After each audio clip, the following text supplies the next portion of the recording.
ஏசாயா தீர்க்கதரிசியின் புஸ்தகம் 60வது அதிகாரம் 20வது வசனம் வாசிப்போம். ஏசாயா 60வது அதிகாரம் 20வது வசனம். உன் சூரியன் இனி அஸ்தமிப்பதும் இல்லை, உன் சந்திரன் இனி மறைவதும் இல்லை. கர்த்தரே உனக்கு நித்திய வெளிச்சமாயிருப்பார். உன் துக்க நாட்கள் முடிந்து போகும். கர்த்தரே உனக்கு நித்திய வெளிச்சமாயிருப்பார். உன் துக்க நாட்கள் முடிந்து போகும். The Lord shall be your everlasting light. Your morning shall be ended. துக்க நாட்கள்னா ஆங்கிலத்தில் சொல்லப்பட்டிருக்கிறது முறுமுறுப்பின் நாட்கள். முறுமுறுப்புங்கிறத விட புலம்பலின் நாட்கள். அல்லேலூயா சொல்லுவோமா? புலம்பலின் நாட்கள் முடிந்து போகும். ஆமென் சொல்லுவோமா? இந்த காலவேளை தேவனுடைய பிள்ளைகளே, கர்த்தரே உங்களுக்கு நித்திய நாட்கள் வெளிச்சமாய் இருப்பார். உன் துக்க நாட்கள் முடிந்து போகும் என்றால் புலம்பலின் நாட்கள் முடிந்து போகும், வேதனையின் நாட்கள் முடிந்து போகும், கண்ணீரின் நாட்கள், பாடுகளின் நாட்கள், பல கவலைகளின் நாட்களை கர்த்தர் முடிய பண்ணி ஆசீர்வாதத்தை கொடுத்து ஆசீர்வதிக்கிற ஜீவனுள்ள தேவனாக இருக்கிறார். இந்த காலவேளையில் தேவனுடைய பிள்ளைகளே, கர்த்தர் உங்கள் வாழ்க்கையில் வெளிச்சமாய் வரும்போது உங்கள் துக்க நாட்கள் நீங்கி நீங்கள் கனப்படுத்தப்படுவீர்கள், இரட்டிப்பான ஆசீர்வாதம் பெறுவீர்கள், சத்துருக்களுக்கு நீங்களாகி சந்தோஷப்படுத்தப்படுவீர்கள். இந்த காலவேளையில் நம்ம இதை தியானிக்க போகிறோம். ஆமென் சொல்லுவோமா? அல்லேலூயா. கர்த்தர் உங்கள் வாழ்க்கையில வெளிச்சமாய் வரும்போது உங்கள் துக்க நாட்கள் நீங்கி நீங்கள் கனப்படுத்தப்படுவீர்கள், கர்த்தரால் இரட்டிப்பான ஆசீர்வாதம் பெறுவீர்கள், சத்துருக்களுக்கு நீங்களாகி சந்தோஷப்படுத்தப்படுவீர்கள். ஆக இந்த ஆசீர்வாதங்களை கர்த்தர் தர ஆண்டவர் நம்ம வாழ்க்கையில எப்படி வருகிறார் சொல்லுங்க? வெளிச்சமாக பிரகாசிக்கிறார். சத்தமா சொல்லும் அல்லேலூயா. இதை குறித்து இந்த நாளில் நாம் தியானிக்க போகிறோம். முதலாவது 1 நாளாகமம் 4வது அதிகாரம் 9வது 10வது வசனம் வாசிப்போம். 1 நாளாகமம் 4வது அதிகாரம் 9வது 10வது வசனம். யாபேஸ் தன் சகோதரரை பார்க்கிலும் கனம் பெற்றவனாய் இருந்தான். அவன் தாய் நான் துக்கத்தோட அவனை பெற்றேன் என்று சொல்லி அவனுக்கு யாபேஸ் என்று பெயரிட்டாள். நல்லா கவனி. யாபேஸ் இஸ்ரவேலின் தேவனை நோக்கி, தேவரீ என்னை ஆசீர்வதித்து என் எல்லையை பெரிதாக்கி உமது கரை என்னோடு இருந்து தீங்கு என்னை துக்கப்படுத்தாதபடிக்கு அதற்கு என்னை விலைக்கு காத்தருளும் என்று வேண்டிக் கொண்டான். அவன் வேண்டிக் கொண்டதை தேவன் அருளினார். ஹல்லேலூயா. தேவனுடைய பிள்ளைகளே, யாபேஸ் என்கிற ஒரு மனுஷனை குறித்து வேதத்துல வாசிக்கிறோம். ஆண்டு இந்த நாள்ல நமக்கு சொன்னார், கர்த்தரே உனக்கு நித்திய வெளிச்சமாயிருப்பார். அல்லேலூயா சொல்லுவோமா? அப்பொழுது உன் துக்க நாட்கள் முடிந்து போகும். யாபேஸ் என்கிற ஒரு மனிதனை குறித்து வேதம் சொல்லுகிறது, அவனுடைய தாயார் அவனை பெற்றபோது அவனுக்கு யாபேஸ் என்று பெயர் வைத்தார். ஏனென்றால் இவன் பிறந்தது எனக்கு ஒரு துக்கம், இவன் பிறந்தது என் குடும்பத்துக்கு ஒரு துக்கம், இவன் பிறந்தது என் பலவிதமான காரியத்தில் என்னை வேதனைப்படுத்தி இருக்கிறது. ஏனென்றால் உலகத்துல பல காரியத்தை பார்ப்பார், பிறந்த நேரம் பல காரியத்தை பார்த்து இவன் பிறந்தது நிமித்தம் என் வீட்டில் என்ன வந்திருக்கிறது, பல துக்கமும் இன்னலும் நேரிட்டு இருக்கிறது. ஆக அவனை நினைத்து அவன் பெற்றோர் சந்தோஷப்படவில்லை, அவன் பிறப்பு நிமித்தம் கூட சந்தோஷப்படவில்லை. ஒரு பிள்ளை பிறந்தால் எல்லாரும் சந்தோஷப்படுவார்கள், ஆனால் அவன் பிறந்தது நிமித்தம் அவன் பெற்றோர் கூட சந்தோஷப்படவில்லை. அவன் துக்கத்தின் மகனாக காணப்பட்டான். ஆனால் அவன் வாழ்க்கையை கர்த்தர் வெளிச்சம் வந்தது, அவன் வாழ்க்கையில கர்த்தருடைய வெளிச்சம் பிரகாசித்தது, அவன் வாழ்க்கை ஆசீர்வாதமாய் மாறியது. அவனை குறித்து வேதம் சொல்லுகிறது, தன் சகோதரரை பார்க்கிலும் கனம் பெற்றவனாய் கர்த்தர் அவனை கனப்படுத்தி உயர்த்தினார். இந்த காலவேளையில் தேவனுடைய பிள்ளைகளே, ஒரு துக்கத்தின் சூழ்நிலை மாறி ஒரு கனத்தின் ஒரு சூழ்நிலை வருகிறது ஒரு மனிதனுடைய வாழ்க்கையிலே. ஒரு அல்லது இந்த உலகத்துல பிறந்த யாபேசுடைய வாழ்க்கையிலே தேவனுடைய பிள்ளைகளே, அவன் துக்கத்தின் மகனாயிருந்த அந்த சூழ்நிலை மாறி அவனை கனம் பெற்ற மகன் என்று எல்லாரும் சொல்லும்படி அவன் ஆசீர்வதிக்கப்பட்டான். அதற்கு காரணம் வேதத்துல வாசிக்கிறோம், அவனுடைய ஜெப வாழ்க்கை. அல்லேலூயா. அவனுடைய ஜெப வாழ்க்கை. காலவேளையில வாழ்க்கையில ஆண்டவர் சொல்லியிருக்கிறார், கர்த்தரே உனக்கு வெளிச்சமா இருப்பார், அவன் துக்க நாட்கள் முடிஞ்சிடும் அப்படின்னு ஆண்டவர் சொல்றாரு. கர்த்தர் வாழ்க்கையில வெளிச்சமா பிரகாசிக்க ஜெப வாழ்க்கை மிக அவசியம். Prayer life. அல்லேலூயா சொல்லுவோமா? உங்களுடைய தனி ஜெப வாழ்க்கை, குடும்ப ஜெப வாழ்க்கை, சபையில் ஜெபிக்கிற ஜெப நேரங்கள், ஜெபம் நம் வாழ்க்கையிலே வெற்றியை தருகிறது. ஜெபம் நம் வாழ்க்கையில அற்புதத்தை செய்கிறது. இந்த மாதத்துல கர்த்தர் சொன்னார், அல்லேலூயா, என் நாமத்துக்கு பயந்திருக்க உங்க மேல் நீதியின் சூரியன் உதிக்கும். கர்த்தர் சூரியனா உங்கள் வாழ்க்கையில பிரகாசிக்கும் போது, அவருடைய வெளிச்சம் வரும்போது, கர்த்தரே உங்களுக்கு நித்திய வெளிச்சமாய் இருக்கும்போது, துக்கங்கள், பாடுகள், வேதனைகள் முடிவுக்கு வரும். ஆசீர்வாதத்தின் நன்மைகள் வரும். நீங்கள் கனப்படுத்தப்படுவீர்கள். அல்லேலூயா. உங்கள் பிள்ளைகள் கனப்படுத்தப்படுவார்கள். உங்கள் குடும்பத்தை கர்த்தர் கனப்படுத்துவார். அதற்கு ஆண்டவர் இதுல சொல்லுகிறார், யாபேஸ் ஜெபம் பண்ணினார். இதுல 5 ஜெப குறிப்புகளை வைத்து அவர் ஜெபம் பண்ணி கொண்டிருக்கிறார். தேவ சமூகத்துல ஜெப குறிப்புகளை வைத்து ஜெபம் பண்ணி கொண்டிருக்கிறார். தெளிவான ஜெப குறிப்புகளை கர்த்தரிடத்துல சொல்லி தேவனிடத்துல அனுதினமும் ஜெபம் பண்ணி கொண்டிருக்கிறார். அந்த ஜெபத்திற்கு வேதம் சொல்லுகிறது, அவன் வேண்டிக் கொண்டதை தேவன் அருளினார். இந்த காலவேளையில நம்முடைய தேவன் நீங்கள் வேண்டிக் கொள்கிறதை கொடுக்கிறவர். நம்முடைய தேவன் நீங்கள் ஜெபிப்பதைக்கு பதில் கொடுக்கிறவர். விசுவாசம் உள்ளவர்களை ஜெபத்தில் எவைகளை கேட்பீர்களோ அவைகள் எல்லாம் கர்த்தர் உங்களுக்கு தந்து உங்களை ஆசீர்வதிக்கிறவர். அல்லேலூயா. ஆக நம்முடைய வாழ்க்கையில ஜெபம் மிக அவசியமானது. பிரியமான தேவனுடைய பிள்ளைகளே, தேவ சமூகத்திலே ஜெபிக்க வேண்டும். ஐயோ, என் வாழ்க்கையில் இவ்வளவு வேதனை இருக்கிறது, நான் துக்கத்தோடு வாழ்ந்து கொண்டிருக்கேன், என் குடும்பத்தின் பல காரியத்தை நினைக்கும் போது என் உள்ளம் துக்கப்படுகிறது, என் தனிப்பட்ட வாழ்க்கையை நினைக்கும் போது என் உள்ளம் துக்கப்படுகிறது, என் கையின் பிரயாசத்தை நினைக்கும் போது என் உள்ளம் துக்கப்படுகிறது, இந்த பல சூழ்நிலையை நான் பார்க்கும்போது என் உள்ளம் துக்கப்படுகிறது. அதை இந்த காலையில் ஆண்டு நம்மோடு கூட பேசுகிறார். உங்கள் ஜெப வாழ்க்கையில நீங்கள் அதை வைத்து ஜெபிக்க ஆரம்பிக்கும் போது, எந்த காரியத்தில் நீங்கள் துக்கத்தோடு, கலக்கத்தோடு, கவலையோடு வேதனைப்படுகிறீர்களோ அதே காரியத்தில் கர்த்தர் உங்களை கனப்படுத்தி ஆசீர்வதிப்பார். அல்லேலூயா. விசுவாசிக்கிறவங்க ஆமென் சொல்லுங்க. அல்லேலூயா. தேவனுடைய பிள்ளைகளே, அவனுடைய ஜெபத்தை குறித்து வேதத்துல வாசித்து பார்க்கும்போது அவன் 5 காரியங்களுக்காக ஜெபிக்கிறான். முதலாவது ஜெபிக்கிறார், ஆண்டவரே நீர் என்னை ஆசீர்வதியும். தேவரீர் என்னை ஆசீர்வதி. நமக்கு தேவனுடைய ஆசீர்வாதம் வேண்டும். நாம் ஆண்டவரிடத்துல, ஆண்டவரே நீர் என்னை ஆசீர்வதியும் என்று ஆண்டவருடைய ஆசீர்வாதத்தை நாம் ஜெபத்துல கேட்கிறவர்களாக இருக்க வேண்டும்.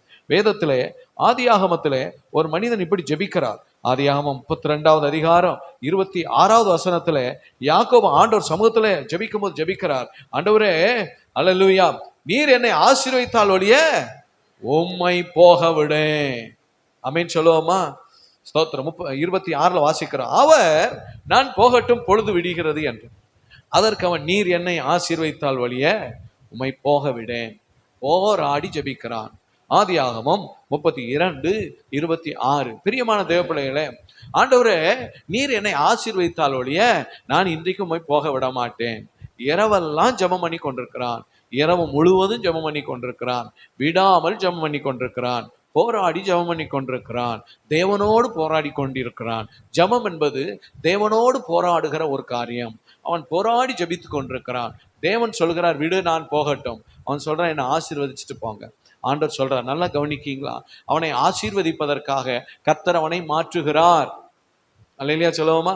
ஆண்டவரே என்னை ஆசீர்வதியும் சொல்லும்போது கர்த்தர் நமக்குள் மாற்றங்களை உண்டு பண்ணுகிறார். நம் குடும்பத்திற்குள் மாற்றங்களை உண்டு பண்ணுகிறார். நம் சூழ்நிலையில் மாற்றங்களை உண்டு பண்ணுகிறார். அதை செய்ய கர்த்தர் வல்லவராய் இருக்கிறார். ஆமென் சொல்லுவோமா? ஆண்டவர் அவன்கிட்ட கேட்கிறார், உன் பேர் என்ன? சொல்றான், ஒத்துக்கிட்டான், என் பேர் யாக்கோபு ஆண்டவரே. அல்லேலூயா. என் பேர் யாக்கோபு ஆண்டவரே. இவ்வளவு நாளும் அநேக நன்மைகளை கர்த்தர் கொடுத்திருக்கிறார். அநேக காரியத்தை கர்த்தர் அவனுக்கு கொடுத்திருக்கிறார். வெறும் கோலும் கையுமா போன அவனுக்கு அநேக நன்மைகள் வந்திருக்கிறது. ஆனா இன்னைக்கு அவன் ஆண்டவரிடத்துல ஆசீர்வாதத்தை கேட்கிறான். ஆண்டவர் சொல்றாரு, உன் பேர் என்ன? கவனிக்கீங்களா? அவன் சொல்றான், ஆண்டவரே என் பேர் யாக்கோபு ஆண்டவரே.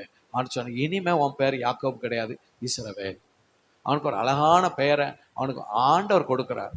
இனி உன் பேரு யாக்கோபு கிடையாது, இஸ்ரவேல். யாக்கோபு அப்படின்னா ஏமாற்றுகிறவன். ஆக இனி நான் உன்னை ஏமாற்றுகிறவனாக பார்க்க விரும்புகிறவில்லை. நீ தேவனோடும் மனிதனோடும் போராடி மேற்கொண்டிருக்கிறாய். அல்லேலூயா. இஸ்ரவேல்னா என்ன அர்த்தம்? தேவனோடும் மனிதனோடும் போராடி மேற்கொண்டவன். சத்தமா சொல்லும் அல்லேலூயா. இந்த கால வேளையில உன் வாழ்க்கையில போராட்டங்கள் தான், பலவிதமான சூழ்நிலைகள் தான் உங்களுக்கு எதிராக வரலாம். நல்லா கவனிக்கீங்களா? நீ கர்த்தர் அவனுக்கு கொடுத்த ஆசீர்வாதத்தின் பெயர் என்ன? நீ தேவனோடும் மனுஷரோடும் போராடி மேற்கொண்டிருக்கிறாய். கவனிக்கீங்களா? ஆண்டவர் சமூகத்தில் அவன் போராடி ஜெபித்ததனால் கிடைத்த ஆசீர்வாதம் என்ன? அந்த ஆதியாகமம் 32:6 வாசித்து பார்க்கும்போது அவனுடைய சகோதரன் ஏசா யாக்கோபை எதிர்த்து 400 பேரோடு வருகிறான். கவனிக்கீங்களா? இவன் சூழ்நிலை எதிராக இருக்கிறது. இவனுடைய சகோதரன் ஒருவேளை இவனுக்கு இருக்கிற எல்லாவற்றையும் அழித்து போடலாம் என்கிற ஒரு பயம் கூட இவனுக்கு இருக்கிறது. ஆனால் பயத்தின் சூழ்நிலையில் அவன் ஜெபிக்கிறான். கலக்கத்தின் சூழ்நிலையில் அவன் ஜெபிக்கிறான். ஐயோ, நான் எல்லாவற்றையும் இழந்து விடுவேனோ என்கிற துக்கம் வேற அவனை தொண்டையை அடைத்து கொண்டிருக்கிறது. அந்த துக்கத்தின் நேரத்தில் ஜெபிக்கிறான். எல்லாம் வீணாய் போய்விடுமோ, இவ்வளவு காலம் பட்ட பிரயாசம், பட்ட வேதனை, கஷ்டமெல்லாம் வீணாய் போய்விடுமோ என்று கலங்குகிறான். ஆனால் அந்த கலக்கத்தின் நேரத்தில் அவன் மன்றாடி ஜெபிக்கிறான்.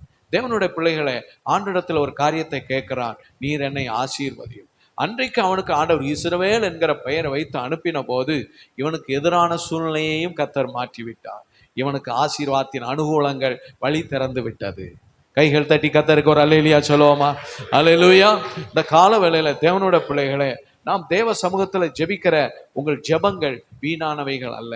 நீங்கள் தேவ சமூகத்தில் உட்கார்ந்து உங்கள் பிள்ளைகளுக்காக, உங்கள் குடும்பத்திற்காக, உங்கள் தொழிலுக்காக, உங்கள் காரியங்களுக்காக ஜெபிக்கிற ஜெபங்கள் வீணானவைகள் அல்ல. அவற்றின் மூலமாகவே கர்த்தர் கிரியை செய்கிறார். அவற்றின் மூலமாக நம் தனிப்பட்ட வாழ்க்கையில் கிரியை செய்கிறார். நம் குடும்பங்களில் கிரியை செய்கிறார். நம் பிள்ளைகள் வாழ்க்கையிலும் கிரியை செய்கிறார். அவைகள் என்ன செய்கிறது? உங்கள் வாழ்க்கையின் துக்கமான வேதனையான சூழ்நிலையை மாற்றி உங்களை கனப்படுத்தும்படி கர்த்தர் பெரிய காரியங்களை செய்கிறார். ஹல்லேலூயா. யாபேஸ் அவன் ஒரு துக்கத்தோடு இருக்கிறவன், துக்கத்தின் மகன். ஆனால் கர்த்தர் அவனை கனத்தின் மகனாக மாற்ற காரணம், அவன் ஜெபிக்கிறான், தேவனே என்னை ஆசீர்வதியும். அடுத்து ஜெபிக்கிறான், என் எல்லையை பெரிதாக்கும். ஆண்டவரே, என் எல்லையை பெரிதாக்கும். நல்லா கவனிக்கீங்களா? ஆண்டவர் யார் எல்லையை பெருசாக்க சொல்றார்? வேதத்துல வாசித்து பார்த்தீங்கன்னா ஏசாயா 54 அதிகாரம், ஏசாயா 54 அதிகாரம் 1வது வசனத்துல வாசித்து பார்க்கும்போது, பிள்ளை பெறாத மலடியே மகிழ்ந்து பாடு. அல்லேலூயா சொல்லுவோமா? கற்ப வேதனைப்படாதவளே கம்பீரமா பாடி ஆனந்த சத்தமிடு. வாழ்க்கை பட்டவளுடைய பிள்ளைகளை பார்க்கணும், அநாத ஸ்திரீனுடைய பிள்ளைகள் அதிகம் என்று கர்த்தர் சொல்லுகிறார். தொடர்ந்து சொல்றார், உன் கூடாரத்தின் இடத்தை விசாலமாக்கு. யாரை பார்த்து ஆண்டவர் சொல்றார்? பிள்ளை பெறாத மலடியே. கீழே சொல்றார், உன் கூடாரத்தின் இடத்தை விசாலமாக்கு. கவனிக்கீங்களா? யாபேஸ் ஜெபம் பண்றார், என் ஆண்டவரே எல்லையை பெரிதாக்கும். கவனிக்கீங்களா?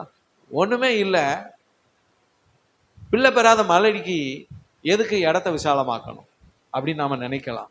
ஏன்னா கர்த்தர் பெருக பண்ணுகிறவர். 3வது வசனத்தில் வாசிக்கிறோம், நீ வலதுபுறத்திலும், வாசிங்க 3வது வசனம், நீ வலதுபுறத்திலும் இடதுபுறத்திலும் இடம் கொண்டு பெருகுவாய். ஹல்லேலூயா சொல்லுவோமா? ஏன்? கவனிக்கீங்களா? இவனிடத்துல ஒரு பெருக்கமே இல்லை, இவனிடத்தில் ஒரு வளர்ச்சியே இல்லை. ஆனா அப்ப ஜெபிக்கிறான், என் எல்லையை பெருசாக்குங்க. ஆமென் சொல்லுவோமா? ஏன்னா ஆண்டவர் சொல்றாரு, நீ வலதுபுறத்திலையும் பெருகுவ, இடதுபுறத்திலையும் பெருகுவ, இடங்கொண்டு பெருகுவாய். உன் சந்ததியார், அல்லேலூயா, ஜாதிகளை சுதந்தரித்து கொண்டு பாழாய் கிடந்த பட்டணங்களை குடியேற்று வைப்பார். நான் உன்னை பெருக பண்ணுவேன் என்று ஆண்டவர் சொல்லுகிறார். ஆக நம் தேவன் எப்படிப்பட்டவர் சொல்லுங்க? பெருக பண்ணுகிற தேவன். நம் தேவன் ஆசீர்வாதத்தை நன்மைகளையும் பெருக பண்ணுகிற தேவன். ஆக யாபேஸ் ஆண்டவர் ஜெபிக்கிற, ஆண்டவரே என் எல்லையை பெரிதா. இந்த காலவெல்ல ஜெபம் பண்ணுவோமா நாம தேவ சமூகத்துல? சூழ்நிலையை பார்த்து நாம சோர்ந்து போவதற்கல்ல, சூழ்நிலையை பார்த்து நாம் கர்த்தரை விசுவாசிக்க தேவன் நம்மை தெரிந்திருக்கிறார். அல்லேலூயா. ஐயோ, அந்த சூழ்நிலை எப்படி இருக்கிறது என்று நாம் அதை பார்த்து சோர்ந்து உட்காருவதற்கல்ல, அந்த சூழ்நிலையை பார்த்து நீங்கள் கர்த்தரை விசுவாசித்து அற்புதத்தை பெற்றுக்கொள்ள, ஆசீர்வாதத்தை பெற்றுக்கொள்ள தேவன் நம்மை தெரிந்து கொண்டிருக்கிறார். அதுதான் நல்ல ஜெப வாழ்க்கையை நமக்கு தருகிறது. அல்லேலூயா. ஆக யாபேஸ் சூழ்நிலையை பார்த்து சோர்ந்து போகிறவன் அல்ல, யாபேஸ் சூழ்நிலையை பார்த்து கர்த்தரை விசுவாசிக்கிறவன். அல்லேலூயா. இந்த காலையில் அடுத்து அவன் சொல்றா பாருங்க, உம்முடைய கரம் என் கூட இருக்க வேண்டும். எஸ்ரா 8வது அதிகாரம் 22-23 வாசித்து பார்க்கும்போது, பாதுகாப்புக்காக எஸ்ரா கர்த்தருடைய கரத்தை நம்புகிறார். நம்புறவங்க ஆமென் சொல்லுங்க. அல்லேலூயா. நீங்க வீட்டுல வாசித்து பாருங்க. சரியா? தேவ பிள்ளைகளே, பாதுகாப்புக்காக எஸ்ரா கர்த்தருடைய கரத்தை நம்புகிறார். என் தேவனுடைய தயவுள்ள கரம் எங்க கூட இருக்கும். எதற்கு தெரியுமா? அவங்க பிரயாணப்பட போறாங்க. அல்லேலூயா. பாபிலோன்ல இருந்து இஸ்ரேல் தேசத்துக்கு எருசலேமுக்கு வர போறாங்க. அந்த வழியில எத்தனையோ கள்ளர் கூட்டம் வரும், எத்தனையோ கொள்ள கூட்டம் வரும், எத்தனையோ எதிரான சூழ்நிலை வரும், எத்தனையோ எதிரான போராட்டம் வரும், பல தீமைகள் வரும். ஆனா பாதுகாத்து நடத்துறது கர்த்தருடைய கரம்.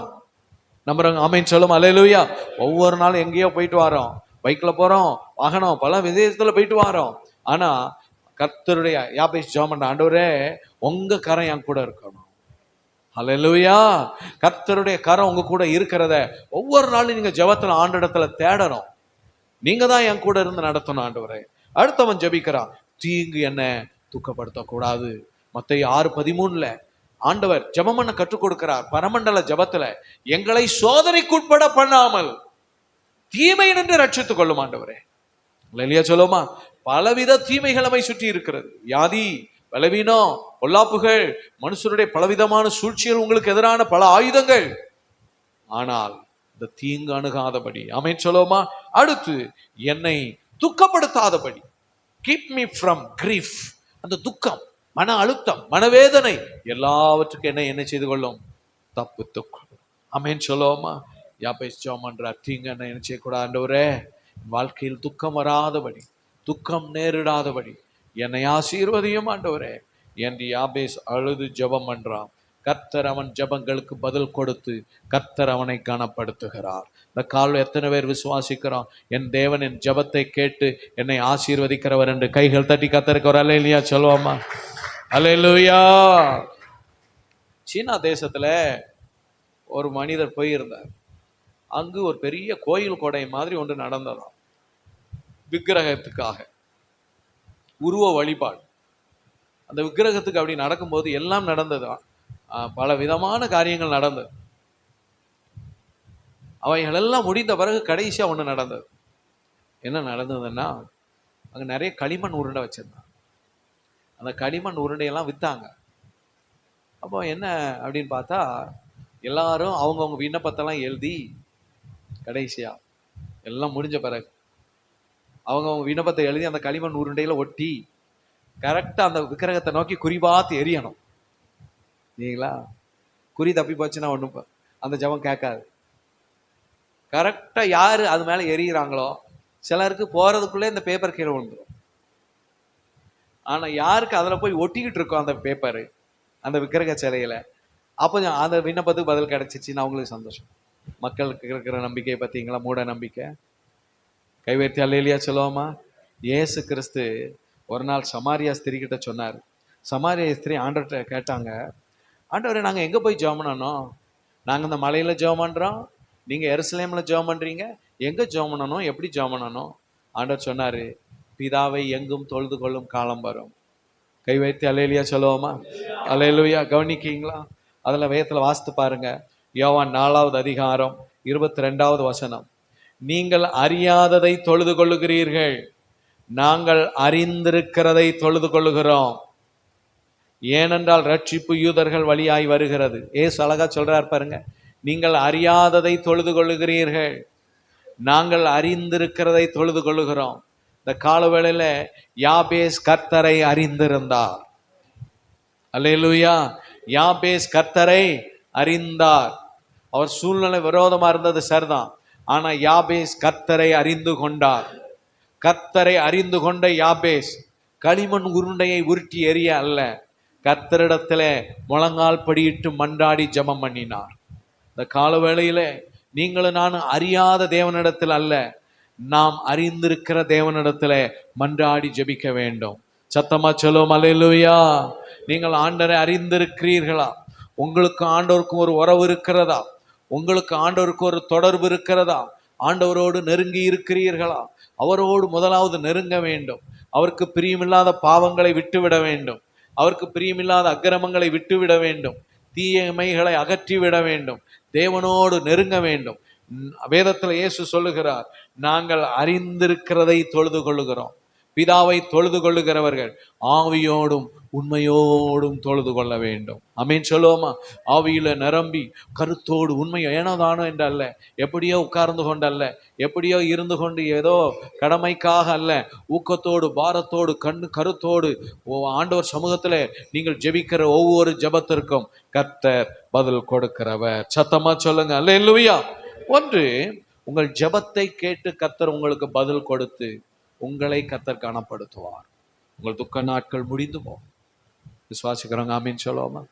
ஆமீன் அல்லேலூயா. ஒரு தீர்மானத்தோட நீங்க வீட்டுக்கு போகணும். ஒரு உங்க ஜெப வாழ்க்கை குறைஞ்சிருந்துச்சுன்னா முழங்கால பலப்படுத்துங்க.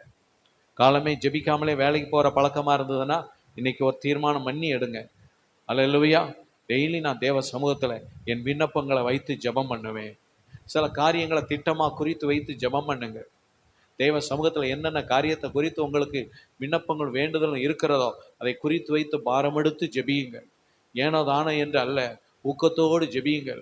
அதை வைத்து தேவ சமூகத்தில் ஜெபிக்க ஜெபிக்க ஜெபிக்க ஆண்டவர் சொல்கிறார், உன் துக்க நாட்கள் முடிந்து போகும், நீங்கள் கனப்படுத்தப்படுகிற நாட்கள் வரும். விசுவாசத்தோடு கைகள் தட்டி கர்த்தருக்கு நன்றி செலுத்துவோமா? சத்தமா சொல்லும் அல்லேலூயா. ஏன்னா நாம் ஆராதிக்கிற தேவன் அற்புதங்களை செய்கிறவர். யாபேஸ்க்கு கர்த்தர் அப்படி செய்தார்.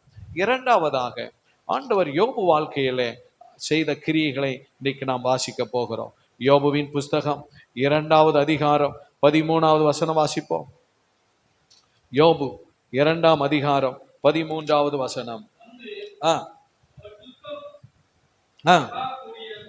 அவன் துக்கம் மகா கொடிய துக்கம் என்று கண்டு ஒருவரும் அவனோடு ஒரு வார்த்தையையும் பேசாம இரவு பகல் 7 நாள் அவனோடு கூட தரையில் உட்கார்ந்து இருந்தார். நல்லா கவனிக்கீங்களா? யோபு வாழ்க்கையில துக்கமான வேதனையான பல சூழ்நிலைகளை அவன் கடந்து வந்தான். ஆனால் வேதத்துல வாசிக்கிறோம், அல்லேலூயா, அவனுடைய அந்த துக்க நாட்கள் நீங்கி ஆண்டவர் சொன்னார், அல்லேலூயா, கர்த்தரே உனக்கு நித்திய வெளிச்சமாயிருப்பார், உன் துக்க நாட்கள் முடிந்து அவன் வாழ்க்கையில இரட்டிப்பான நன்மை வந்தது. சத்தமா சொல்லும் அல்லேலூயா. யோபுவின் புஸ்தகம் 6ஆம் அதிகாரம் 3வது வசனத்துல வாசித்து பார்க்கும்போது, சர்வ வல்லவரின் அம்புகள் எனக்குள் தைத்திருக்கிறது, அவைகளின் விஷம் என் உயிரை குடிக்கிறது, தேவனால் உண்டாகும் பயங்கரங்கள் எனக்கு முன்பாக அணியணியாக நிற்கிறது. 4வது வசனத்துல 3வது வசனம், அப்பொழுது அது கடற்கரை மணல பார்க்கலும் பாரமாயிருக்கும், ஆகையால் என் துக்கம் சொல்லியே முடியாது துக்கம். எங்க போய் சொல்றேன்? யார்கிட்ட போய் சொல்றேன்? சொல்லவே முடியாது. அவ்வளவு மனவேதனை எனக்குள்ள என்ன செய்கிறது? இருக்கிறது. சொல்லி முடியாத துக்கம், யாருக்கிட்டையும் சொல்ல முடியாத துக்கம், யாரிடத்திலும் நான் அதை போய் பகிர்ந்து கொள்ள முடியாத வேதனை எனக்குள் இருக்கிறது என்று யோபு தன் வேதனையை சொல்லுகிறார். 1 பேதுருவின் புஸ்தகம் 1வது அதிகாரம் 6வது வசனம், இதுல நீங்கள் மிகவும் சந்தோஷப்படுகிறீர்கள். எதுல? பரலோகத்தில் எனக்கு அற்புதங்கள் இருக்கிறது, ஆசீர்வாதங்கள் இருக்கிறது. 5வது வசனம் கடைசியில, அல்லேலூயா சொல்லுவோமா? ஸ்தோத்திரம் ஸ்தோத்திரம் அல்லேலூயா. உங்களுக்கு அந்த சுதந்திரம் பரலோகத்துல வைக்கப்பட்டிருக்கிறது. அதுல ரொம்ப சந்தோஷம். பரலோகத்துல எனக்கு அற்புதம் இருக்கு, பரலோகத்துல வெற்றி இருக்கு, பரலோகத்துல நித்திய ஜீவன்ல எனக்கு ஒரு பெரிய ஆசீர்வாதம் இருக்கு, சந்தோஷம்.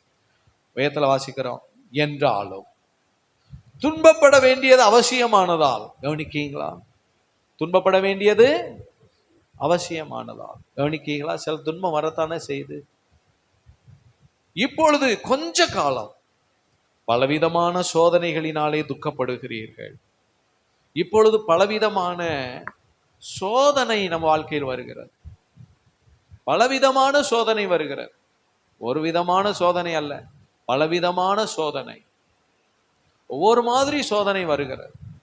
அந்த சோதனை நம்ம என்ன செய்கிறது சொல்லுங்க? துக்கப்படுத்துகிறது. ஏன் அந்த சோதனைகள்? 7வது வசனம், அழிந்து போகிற பொன் அக்கினியினாலே சோதிக்கப்படும், அதை பார்க்கலாம் அதிக விலையேறப்பட்டதா இருக்க உங்கள் விசுவாசம் சோதிக்கப்பட்டு இயேசு கிறிஸ்து வெளிப்படும் போது உங்களுக்கு புகழ்ச்சியும் கனமும் மகிமையும் உண்டாக காணப்படும். ஆக நம் வாழ்க்கையில் சோதனை வருகிறது. ஆனால் அந்த சோதனையில் கவனிக்கீங்களா, யோபு எப்படி இருந்தார்? யாக்கோபு 5ஆம் அதிகாரம் 11வது வசனம். யாக்கோபு 5:11. இதோ பொறுமையா இருக்கிறவர்களை பாக்கியவான்கள் என்கிறோமே. ஒரு அல்லேலூயா சொல்லுங்க, சத்தமா சொல்லுங்க அல்லேலூயா. ஆண்டவர் சொல்றாரு, பொறுமையா இருக்கிறவர்களை. சோதனையின் நேரத்துல அல்லேலூயா, அந்த துக்கம் சொல்லி முடியாததா இருக்கிறதுன்ற மாதிரி வேதனையான நேரத்துல ஆண்டவர் சொல்றார், பொறுமையா இருக்கிறவர்களை பாக்கியவான்கள் என்கிறோமே. யோபின் பொறுமையை குறித்து கேள்விப்பட்டிருக்கிறீர்கள், கர்த்தருடைய செயலின் முடிவையும் கண்டிருக்கிறீர்கள். ஆக கர்த்தருடைய செயல், அந்த முடிவு ஆசீர்வாதமானது. விசுவாசிக்கிறவங்க அல்லேலூயா சொல்லுவோமா? அல்லேலூயா. சோதனை, போராட்டம், பாடு நிரந்தரமானதல்ல. அதுக்கு ஒரு முடிவு வரும் பாருங்க. அந்த முடிவு இரட்டிப்பான நன்மை. கை வைத்து அல்லேலூயா சொல்லுவோமா? ஆக நம்ம வாழ்க்கையில நல்லா கவனிக்கீங்களா தேவ பிள்ளைகளே, நாம் பொறுமை உள்ளவர்களாய் இருப்பதை வேதம் சொல்லுகிறது. வாழ்க்கையில சோதனை வரும்போது, வாழ்க்கையில சில கஷ்டங்கள் வரும்போது, நீங்கள் பொறுமையாய் கர்த்தருக்குள் இருந்து உங்கள் விசுவாசத்தை காத்து கொள்ளுங்கள். ஆமென் சொல்லுவோமா? ஆபிரகாமின் பொறுமையை குறித்து வேதம் சொல்லுகிறது. எபிரேயர் 6:15-16 நிச்சயமாக உன்னை ஆசீர்வதிக்கவே ஆசீர்வதித்து உன்னை பெருகவே பெருக பண்ணுவேன்னு ஆண்டவர் வாக்கு கொடுத்திருந்தார். ஆனா 25 வருஷம் ஆகி நடக்கல. ஆனா யோபு பொறுமையா இருந்தார். கை வைத்து அல்லேலூயா சொல்லுவோமா? சத்தமா சொல்லுங்க அல்லேலூயா. ஆபிரகாமின் பொறுமை, யோபின் பொறுமை, அந்த பொறுமையின் முடிவு இரட்டிப்பான நன்மை. இந்த காலவேளையிலே கர்த்தருடைய செயலின் முடிவு ஒன்று உண்டு. யோபு 42:10 வாசிக்கிறோம். கர்த்தர் யோபின் சிறையிருப்பை மாற்றினார், உன் துக்க நாட்கள் முடிந்து போகும். கர்த்தரே உனக்கு நித்திய வெளிச்சமாய் இருப்பார். அந்த துக்க நாட்கள் முடிந்தது, அந்த சோதனை நாட்கள் முடிந்தது. கர்த்தர் அவன் வாழ்க்கையில இடைபட ஆரம்பித்தார். யோபின் சிறையிருப்பு மாறியது. அவன் இழந்து போனதெல்லாம் 2 மடங்காக கர்த்தர் அவனுக்கு திரும்ப கொடுத்து அவனை சந்தோஷப்படுத்தினார். இந்த கால வேளையிலே கர்த்தருடைய சமூகத்துல நீங்களும் நானும் பொறுமையாய் இருப்பதற்கு கர்த்தர் நம்மை பலப்படுத்துவாராக. கை வைத்து அல்லேலூயா சொல்லும். அல்லேலூயா. தேவ பிள்ளைகளே, ஜெபிப்பதற்கு கர்த்தர் நம்மை பலப்படுத்துவாராக. பொறுமையாய் இருப்பதற்கு கர்த்தர் நம்மை பலப்படுத்துவாராக. வாழ்க்கையின் பல சூழ்நிலைகளை நாம் கடந்து போகும் பொழுது தேவன் நமக்கு பொறுமையை தந்து நம்மை பலப்படுத்துவாராக. இந்த பொறுமை நமக்குள் வரும் பொழுது நாம் ஆசீர்வதிக்கப்படுகிறோம். கை வைத்து ஆமென் சொல்லுவோமா? ஆக தேவனுடைய பிள்ளைகளே, யோபுவின் பாடுகளின் நாட்கள் இருந்தது உண்மைதான், நிந்தனையின் நாட்கள் இருந்தது உண்மைதான், உபத்திரவத்தின் நாட்கள் இருந்தது உண்மைதான். ஆனா யோபு பொறுமையோடு இருந்தார். தேவ சமூகத்துல விசுவாசத்தை காத்து கொண்டார். தேவனுக்கு ஸ்தோத்திரம் செலுத்தி பொறுமையோடு இருந்தார். ஆனால் கர்த்தர் செயல்படுகிற ஒரு நேரம் வந்தது. கர்த்தர் அவனுக்காக செயல்படுகிற ஒரு நேரம் வந்தது. அந்த ஆண்டவருடைய நேரம் வந்த பொழுது அவனுடைய வாழ்க்கையின் சூழ்நிலை மாறியது.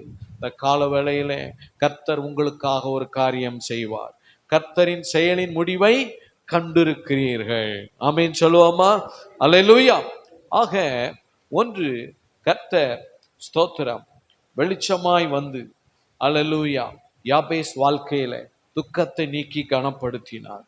2, ஆண்டவர் வெளிச்சமாக வந்து யோபுவின் வாழ்க்கையில் அல்லேலூயா சோதனை நாட்களை நீக்கி இரட்டிப்பான நன்மையை கொடுத்து அவனை சந்தோஷப்படுத்தினார். இந்த வருஷத்துல ஆண்டவர் நமக்கு சொல்லியிருக்கிறார், இரட்டிப்பான நன்மையை தருவேன்.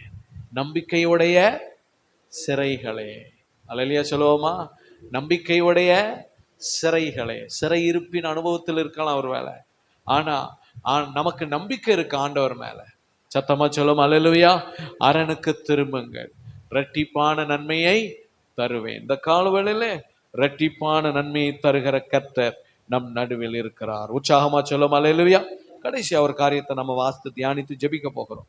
எஸ்தரின் புஸ்தகம் 4வது அதிகாரம் 3வது வசனம் வாசிப்போம். எஸ்தர் 4வது அதிகாரம் 3வது வசனம்.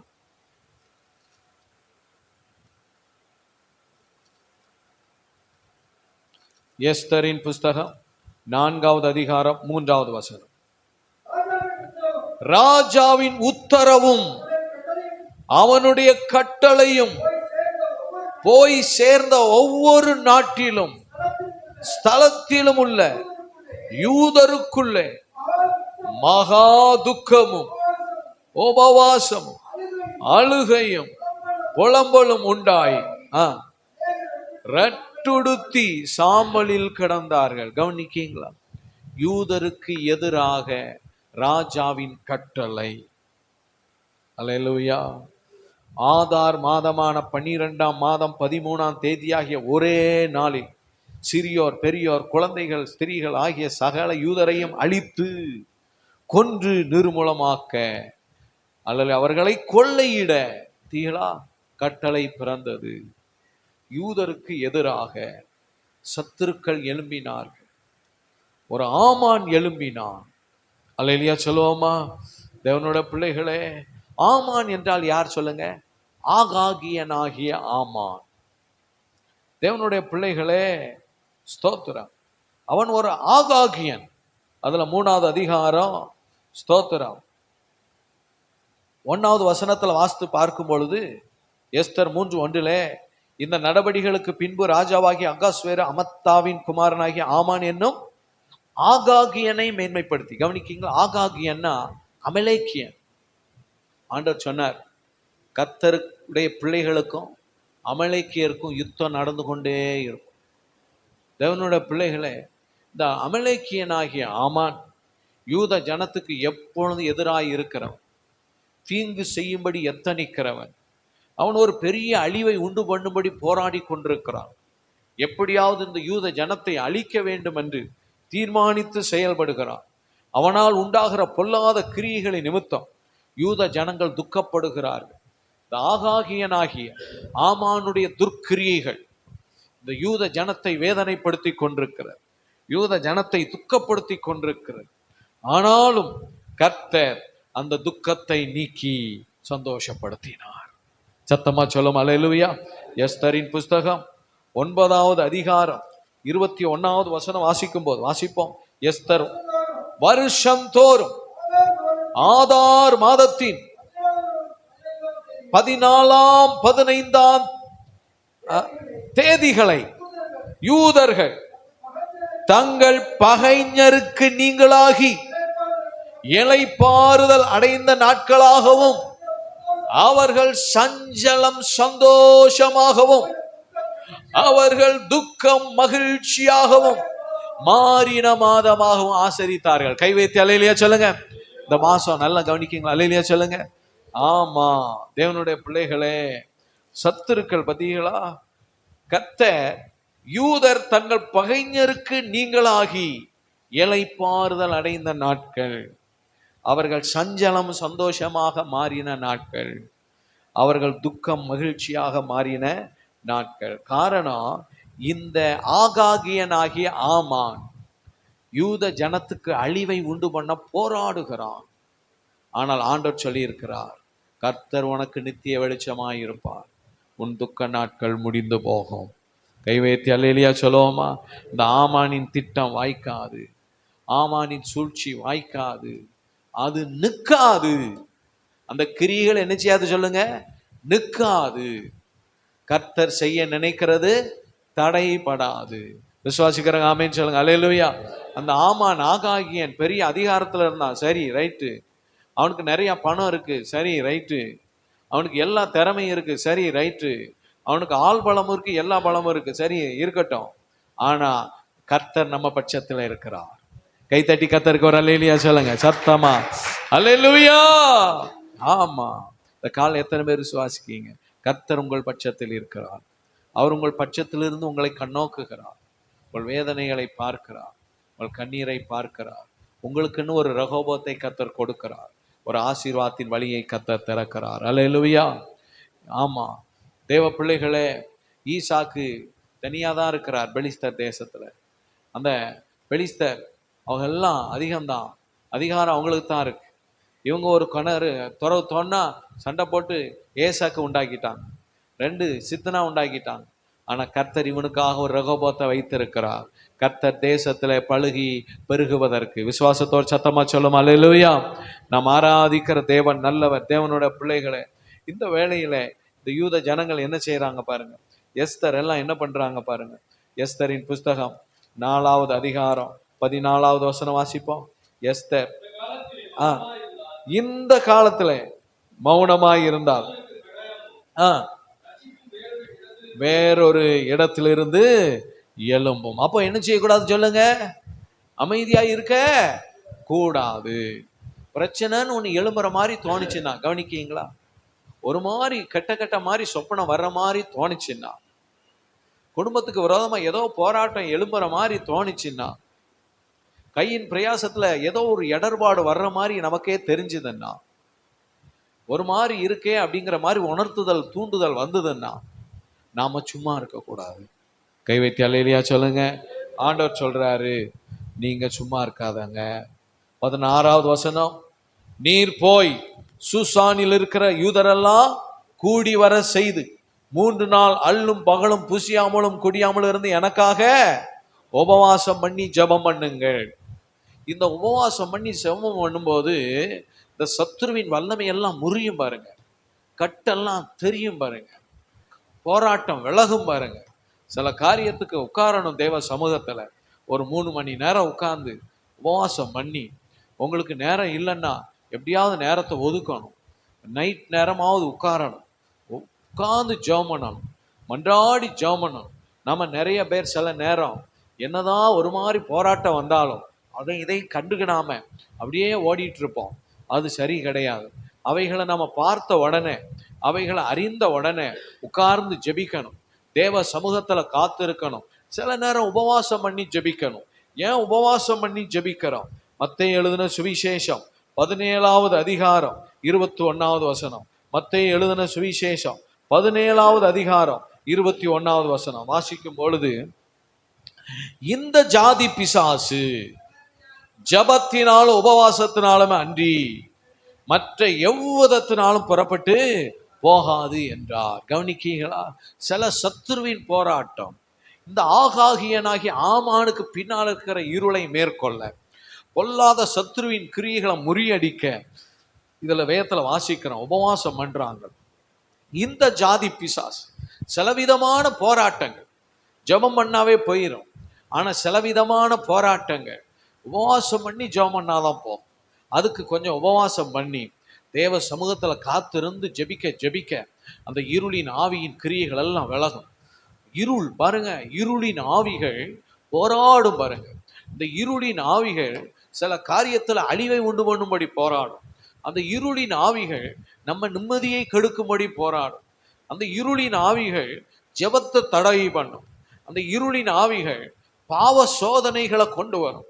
அந்த இருளின் ஆவிகள் சமாதானத்தை சந்தோஷத்தை கெடுத்து போடும். இந்த கிரியைகளை முறியடிக்க ஆண்டவர் சொல்றார், உபவாசம் பண்ணி ஜெபம் பண்ணுங்க, தேவ சமூகத்துல காத்துருங்க. அல்லேலூயா சொல்லுவோமா? அப்போ அது என்ன செஞ்சிடும் சொல்லுங்க? புறப்பட்டு போயிடும், எங்கேயோ போயிடும். அந்த இருளின் ஆவியின் கிரியைகள் அழிந்து போகும். அப்பதான் நம்ம வாழ்க்கை ஆசீர்வதிக்கப்படும். கைத்தட்டி கர்த்தருக்கு ஒரு அல்லேலூயா சொல்லுவோம். அல்லேலூயா.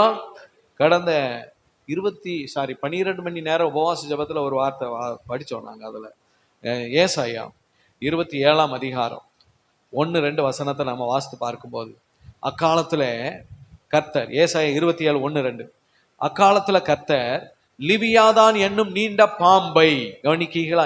லிவியாதான் என்னும் நீண்ட ஒரு பெரிய பாம்பு இருக்கு பாருங்க. லிவியாதான் என்னும் கோணலான சர்ப்பத்தை, அது சர்ப்பம் பாருங்க, கடிதும் பெரிதும் பலத்ததுமான தமது பட்டயத்தால். அப்ப கர்த்தர் கையில என்ன இருக்கு சொல்லுங்க? பட்டயம். ஒரு அல்லேலூயா சொல்லுங்க. அந்த கர்த்தர் பட்டயம் வந்தாதான் அந்த வலு சர்ப்பம் அழியும். கர்த்தர் தமது பட்டயத்தால் தண்டிப்பார். ஆமென் சொல்லுவோமா? சமுத்திரத்தில் இருக்கிற அந்த வலு சர்ப்பத்தை கர்த்தர் என்ன செய்வார் சொல்லுங்க? கொன்று போடுவார். எதனால கொண்டு போடுவார் சொல்லுங்க? கர்த்தர் கையில் இருக்கிற பட்டயத்தால். இந்த உபவாசம் பண்ணி ஜெபிக்க ஆரம்பிக்காங்க பாருங்க, கர்த்தருடைய பட்டயம் செயல்பட ஆரம்பித்தது. கைத்தட்டி கத்தருக்கு ஒரு அல்லேலியா சொல்லுவோம். அல்லேலூயா. அந்த ஆகாகியனாகிய ஆமானுக்கு பின்னால ஒரு வலு சர்ப்பம் இருக்கு பாருங்க. அது பெரிய நீண்ட பாம்பு இருக்கு பாருங்க. அந்த பொல்லாத ஆவி போராடி கொண்டிருக்கு பாருங்க. அந்த கிரியைகளை அழிக்கணும்னா இவங்க உட்கார்ந்து உபவாசம் பண்ணி ஜெபிக்க ஜெபிக்க கர்த்தர் தம்முடைய பட்டயத்தை எடுக்கிறார். அந்த பட்டயத்தினால் அந்த நீண்ட பாம்பை கொன்று போடுகிறார், அதை அழித்து போடுகிறார். அவன் கிரியைகள் எல்லாம் நிர்மூலமாகிறது. அல்லேலூயா சொல்லுவோமா? அழியும் போது என்ன நடக்கு பாருங்க. 2வது வசனம், அக்காலத்திலே நல்ல திராட்சை ரசத்தை தரும் திராட்சை தோட்டம் உண்டாயிருக்கும். இந்த வலு சர்ப்பத்தை கொன்ன உடனே எது உண்டாகுது பாருங்க? ஆசீர்வாதம், செழிப்பு, மகிழ்ச்சி. ஆமென் சொல்லுவோமா? அப்ப இதை கொல்லணும் பாருங்க. அப்ப நம்ம என்ன செய்யணும்? சில நேரம் உபவாசிக்கணும், ஜெபிக்கணும். எஸ்தருக்கு சாப்பாட்டுக்கு குறையா?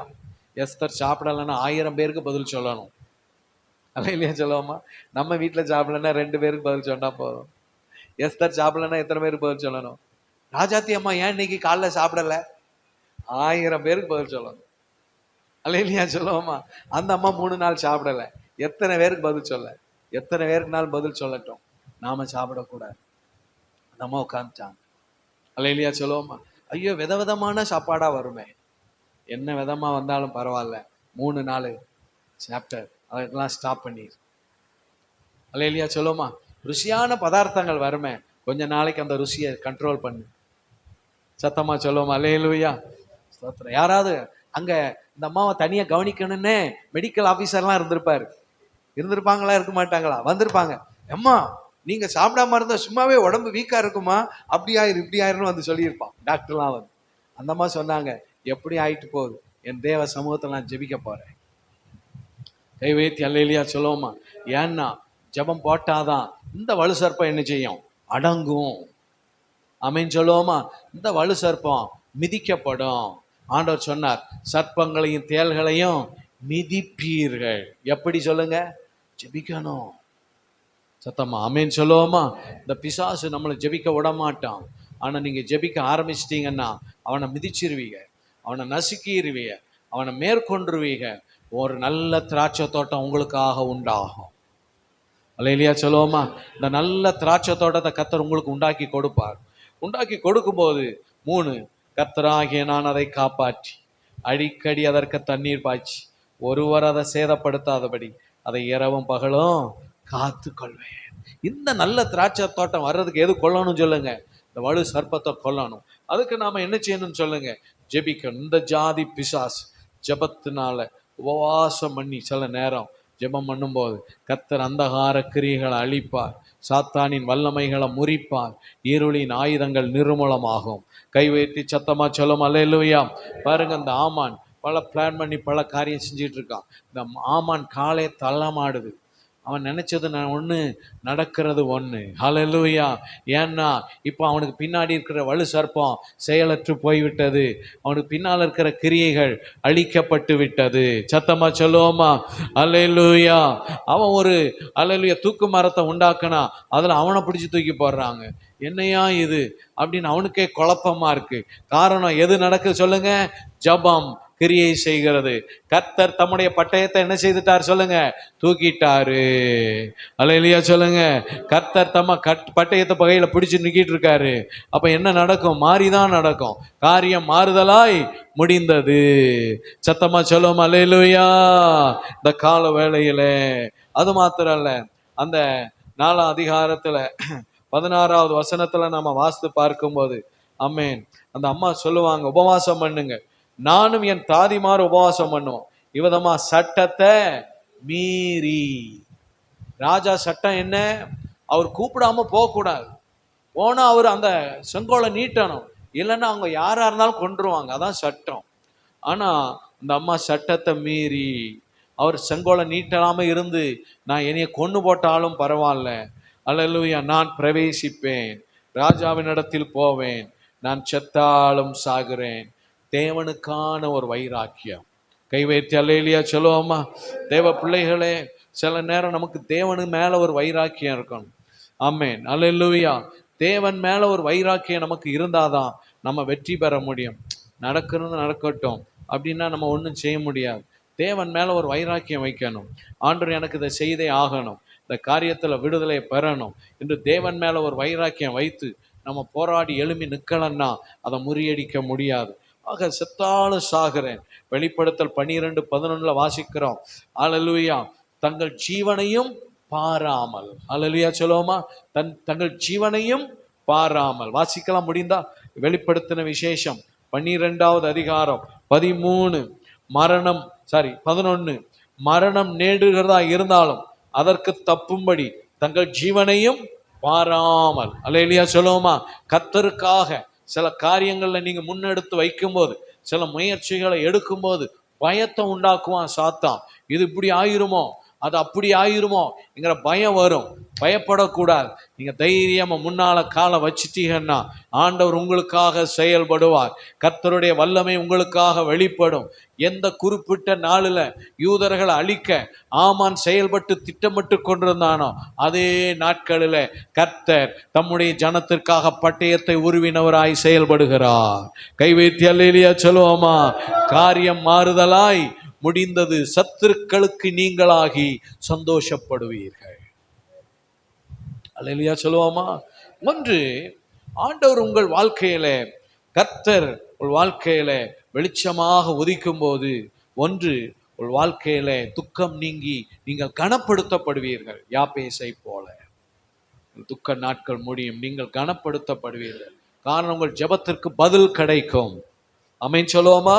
ஆமென். இரண்டாவது, உங்கள் துக்கம் நீங்கி இரட்டிப்பான நன்மை பெறுவீர்கள். காரணம், உங்கள் பொறுமைக்கு பலன். எத்தனை சோதனை வந்தாலும் அதுல பொறுமையாக நிற்க எனக்கு பலன் தாரும் ஆண்டவரே. ஆமென் சொல்லுவோமா. ஆமென். 3, சத்துருக்களுக்கு நீங்களாக்கப்பட்டு வெற்றியை பெற்று சந்தோஷப்படுவீர்கள். காரணம், உங்களுடைய உபவாசமும் தேவனுக்கான வைராக்கியமும். ஆமென் சொல்லுவோமா. கால கர்த்தர் உங்களை ஆசீர்வதிப்பார். எழுந்து நின்று நம்ம ஆண்டவர் சமூகத்தில் நம்மளை ஒப்பு கொடுப்போமா.